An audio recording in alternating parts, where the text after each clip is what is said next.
Our next presenter tonight is Chris Hernandez, who I made sound very violent, but you will hear about his cumbia weapon tonight. But his official title here is a record hoarder. Chris Hernandez is a former engineer, former social worker, semi-practicing attorney, and co-founder of Communion, a nascent third space.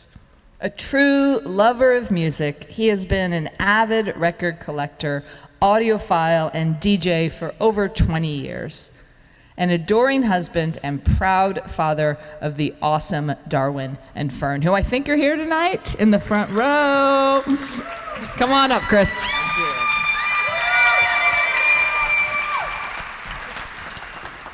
It's good to see my fans are here. Thanks for coming, guys. You already heard about it, but this is literally me, y'all. Like, the last 3 years, I've literally been ramming cumbia down anyone's throat who will actually listen. And I want to share with you tonight how I got there and what this journey has actually meant to me. And maybe by the end of this, some of y'all will like cumbia too. My earliest memories are of being surrounded by music. My dad was always singing and playing his guitar and listening to records. I remember like way too much yacht rock bangers, but they're still good. But it was never any Mexican or Latin music. My Mexican family assimilated in Chicago, and this part of my heritage was shed. This is a 4 generations photo of my father's side. But I was raised mostly by my mom, living in very white spaces, and was exposed to some low-key discrimination and derogatory jokes. So I learned at an early age to really minimize my Mexican heritage, and I internalized a lot about that. I became an engineer like my dad, but quickly shifted to social work in Fort Lauderdale, and that is where DJ Hernandez was born. It's when I experienced the magic of getting everyone in sync and moving to the music. I was immediately and forever captivated. My escape from Florida was going to law school in San Francisco, where I lived near Amoeba. It's the biggest record store I've ever been to, and I went almost literally every single day to dig through the bins. My knowledge and record collection grew. This is me with the kids years later, and they're like, "Are you serious, Dad? Another record store?" San Francisco is also where I met my incredible and beautiful wife, Michelle, who you saw earlier.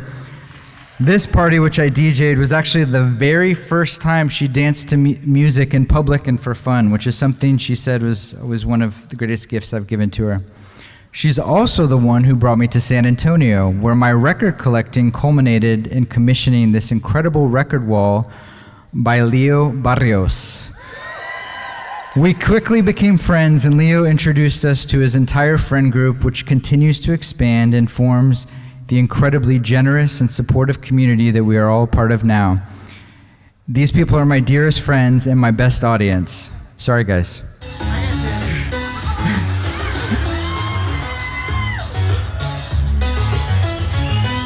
Kaylin.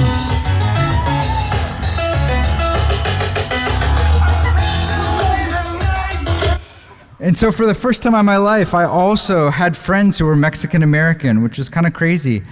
But it made me feel very connected to a part of myself that I had always felt removed from. And it made a kind of loneliness go away. And plus, it was Jorge who actually introduced me to cumbia through what I refer to as my gateway drug. I was immediately drawn to this Peruvian cumbia, which comes from indigenous folk music, and I learned that cumbia was originally a form of communion, which became an act of resistance. But what really hooked me was this song by a 6-year-old Colombian girl.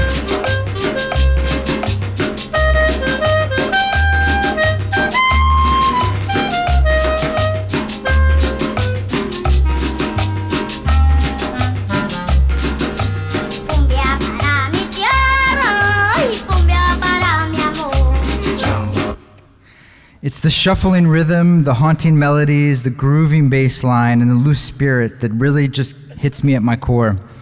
It's music that makes me feel free. And I remember telling my wife, Michelle, this is the music I've been looking for my whole life. And she was like, really?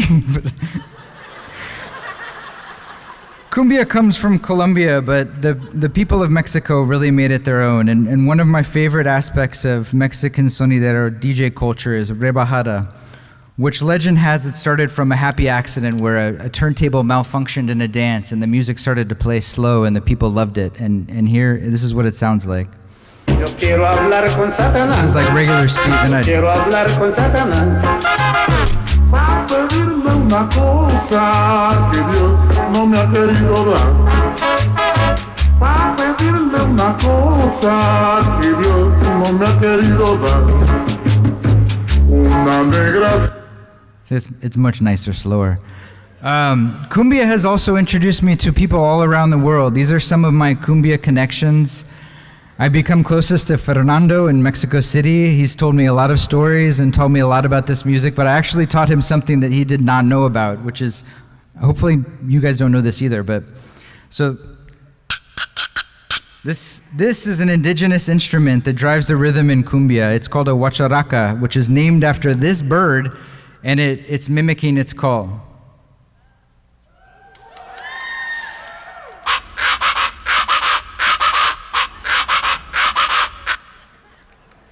Very recently, and thanks to local legend Rainbow Salinas, he's in the middle. I opened for one of my favorite cumbia producers, Amantes del Futuro. He's on the left, and he is a true ambassador of cumbia, and his work speaks to the power of music to connect people from all over.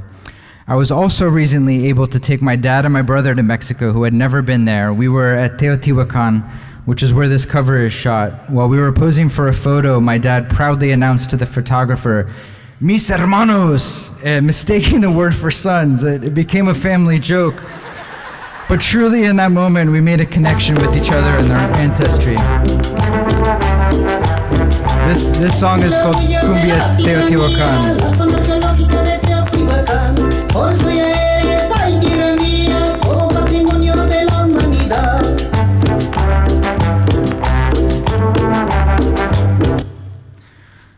The record is culture. This appears in small print on pretty much every cumbia LP. The record is my culture. It's the music, it's the communities the music has connected me to, and how the music has connected me to myself.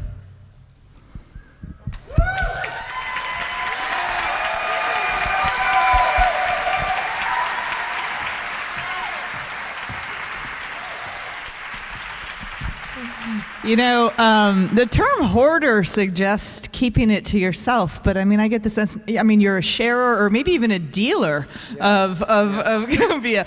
Are you obsessed? Yeah, yes, I would say I'm obsessed. Did that not come through? I mean, I think what's your favorite place to listen to music? Do you have a chair? Do you have or is it out in the world? Like, you know, where can we go hear you DJ, or where could we go hear cumbia if we wanted to be? That's a really good question. I think my favorite place is over at the factory, honestly, because it's there's where all my fans are. Yeah, really? I mean, okay. Yeah. Do you have quiet hours at your house? I'm not making this easy. I'm sorry. Do your kids like cumbia? I don't know. Once here, Darwin, do you like cumbia? Then you've done your job. Thank you so much for talking with us.